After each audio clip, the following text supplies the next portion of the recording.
मुंबई पुणे एक्सप्रेसवेवर बोरघाटात वाहतूक कोंडी। वीकेंड नसतानाही वाहतूक कोंडी झाल्याने मुंबईहून पुण्याला जाणारे वाहन चालक त्रस्त। अमरावतीत जावरा कामनापूरच्या रेणुका नदीला पूर। पुराच्या पाण्यावरनं दुचाकीवरनं 2 युवकांचा जीवघेणा प्रवास। पाण्याच्या प्रवाहात वाहून जाणाऱ्या दोघांचा गावकऱ्यांनी वाचवला जीव। पिंपरी चिंचवडमध्ये पुन्हा एकदा वाहन तोडफोडीची घटना। पिंपरी गावात काल रात्री झोमॅटोवाल्याशी झालेल्या वादातनं 4 वाहनांची तोडफोड झाल्याचं समोर। तिघांना पिंपरी पोलिसांनी घेतलं ताब्यात।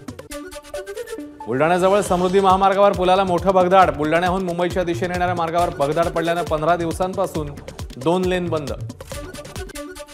समृद्धी महामार्गावर कोणतेही भगदाड नसल्याचा MSRDCचा दावा। पुलाच्या रुंदीकरणाचं काम सुरू असून 2 मार्गिकांचं काम अंतिम टप्प्यात, MSRDCचं म्हणणं।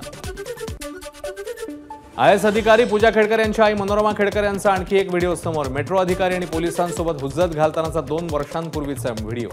मनोरमा खेडकर यांनी पोलिसांशी घातलेला वाद। पूजा खेडकर प्रकरणीचा अहवाल पोलीस महासंचालक रश्मी शुक्ला यांनी स्थानिक पोलिसांकडून मागवला, तर दुसरीकडे या प्रकरणाचा केंद्र सरकारच्या वतीने अतिरिक्त सचिव दर्जाच्या अधिकाऱ्यांकडून तपास सुरू।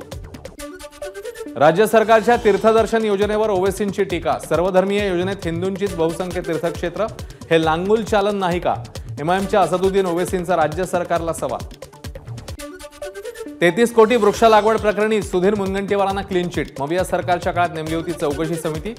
गैरव्यवहार झाला नसल्याचा चौकशी समितीचा अहवाल। सिंधुदुर्ग जिल्ह्यातल्या दोडामार्ग तालुक्यात परप्रांतीय लोकांकडून जमिनी घेऊन स्थानिकांना धमकावलं जात असल्याचा प्रकार। प्रशासन धनदांडग्या लोकांच्या पाठीशी राहतं, रवींद्र चव्हाणांचा आरोप। जिल्हाधिकाऱ्यांना सुनावले खडे बोल। छत्रपती संभाजीनगरमध्ये चोरट्यांनी गॅस कटरने ATM फोडलं। 13 लाखांच्या नोटा जळून खाक। चोरट्यांकडून CCTV कॅमेरेही फोडण्याचा प्रयत्न।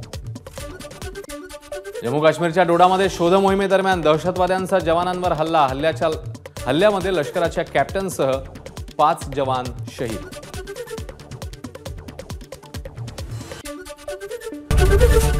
ABP माझा, उघडा डोळे बघा नीट।